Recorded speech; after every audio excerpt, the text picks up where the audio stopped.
Hello everyone, my name is Brian Ponce. I'll be going over shooting a jump shot.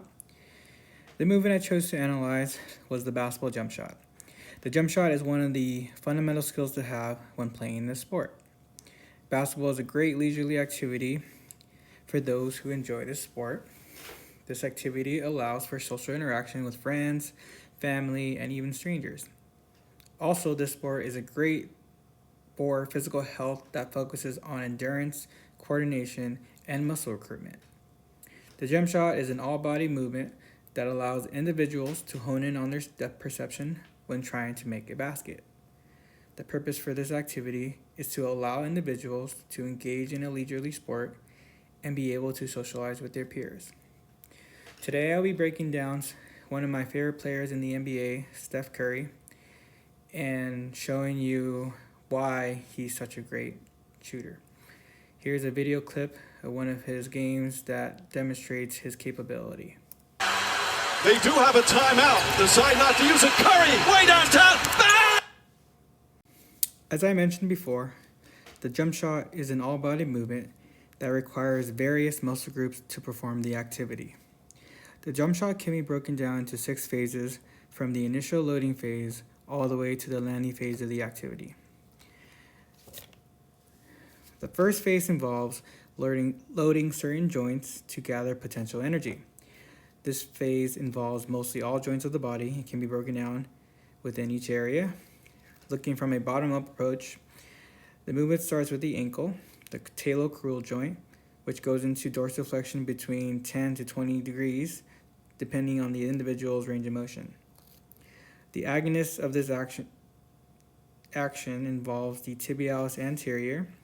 This part goes with gravity as the body slowly moves downward to load the antagonist muscles. The loading eccentric muscles involve the gastrocnemius and the soleus. Synergists for the motion would involve the posterior tibialis, which keeps the foot arch from collapsing and prevents excessive pronation or eversion of the movement. Moving on up, the next joint involved is the tibiofemoral joint that goes into about 110 to 120 degrees during knee flexion. The agonist for this muscle group would be the hamstrings in a concentric contraction. The quadriceps will be in a loading eccentric contraction. The glute medius would be a synergist muscle that helps prevent knee valgus. And also the gastroc is another synergist that may help assist with knee flexion. Next, the hip joint is in a flexed position in about 100 to 120 degrees of motion. The agonist to this motion would be the iliopsoas, and assisting this movement would be the sartorius and quadricep muscles. The antagonist of this would be the gluteus maximus, which is the main loading muscle eccentrically when shooting a jump shot. The shoulder joint is where the second part of the jump shot takes place. The glenohumeral joint is about between 80 to 100 degrees range of motion during shoulder flexion. The agonist to this motion is the anterior deltoid concentric contraction. Assisting is the coracobrachialis and the long head of biceps brachii. Throughout this motion, it is crucial to have the scapula in a retracted and upward rotated position to prevent any shoulder impingement. Also, having the thoracic spine in an extended position will help set up the glenohumeral joint in a proper position. In a jump shot, the 2 most important joints to complete this activity, of course, the humeral ulnar and radial carpet joint. The humeral ulnar joint is in a flexed position of about 135 to 150 degrees range of motion. The agonists for this motion involves the biceps brachii. Assisting are the brachioradialis and brachialis. Opposite to these muscles are the triceps and aconius.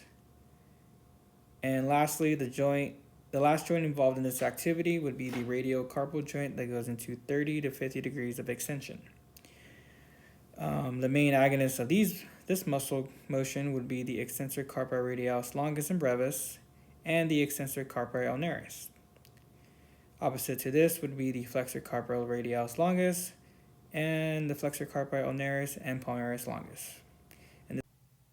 Now that we reviewed each joint, we will be focused on this phase, which requires converting potential energy into action.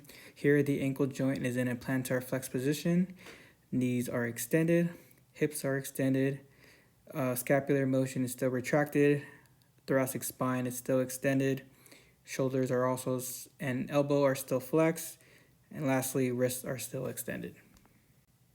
This next phase requires the use of momentum and the concentric contractions of the ankle joint, knee joint, hip joint. Shoulders are still in a flex position, elbows are now moving into a more extended position, and wrists are still extended. Phase 4 begins the release of the ball. Here, the lower body portion is not really a factor. The shoulder joints are now in a more flexed position. Elbows are fully extended. Wrists are flexed. Scapular motion is no longer retracted, but in a more protracted position.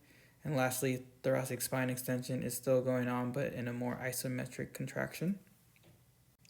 Phase 5 involves the last part of releasing the ball, which is also called a follow-through.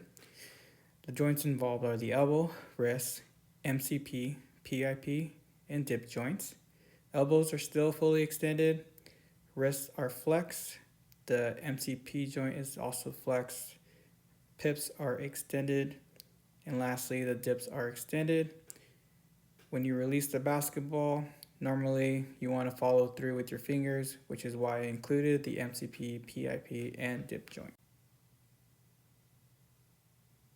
Now the last phase, which is probably the most important phase, requires safe landing. In this phase, the person is coming back down with gravity. The body should be prepared to disperse the ground reaction force throughout the body, primarily through the ankle, knee, and hip joints. The ankle joints will be in a fully dorsiflex position, followed by the knee joint being in 90 to 110 degrees of flexion. Also, the hip joint, which will probably absorb most of the impact, should be about 90 to 120 degrees of flexion. And all of these joints would allow the body to disperse the ground reaction force and prevent microtrauma to the joints. One unique characteristic of performing this task is the timing of the shot. One of the best shooters in the game, Steph Curry, his shot is unparalleled to anybody that I've ever seen. The average NBA time shot is about 0.54 seconds. Steph Curry's is about 0.4 seconds. If you can, in the next slide, I'll be showing you a clip of his shot. Pay attention to how from the bottom up, of how he wastes no time shooting the jump shot. So that's how you can shoot the same from whether it's in the paint all the way out. As you can see, from the ankle all the way to the release of his hand, it's in one continuous motion without wasting any energy. Shooting a jump shot is very easy for someone who doesn't have any physical limitations, although this may be very difficult for a person that suffered a spinal cord injury. An injury at this level may prevent the lower body portion of the movement. Spinal cord injury results in decreased ability to generate muscle forces, cause paresis or paralysis, muscle atrophy, decrease or loss of muscle tone, increased tonicity, spasticity, decrease or loss of reflexes and sensations. There are adaptations for this though. People are able to be in wheelchairs and still compete at a very high professional level. Obviously, people will love to still participate in the sport. No lower body portions required. All the upper body movements are still involved. Lastly, because of the spinal cord injuries, all the joints below the hip will not be able to perform as they used to, so these joints are very restricted and may have poor function. And this concludes my presentation. Thank you.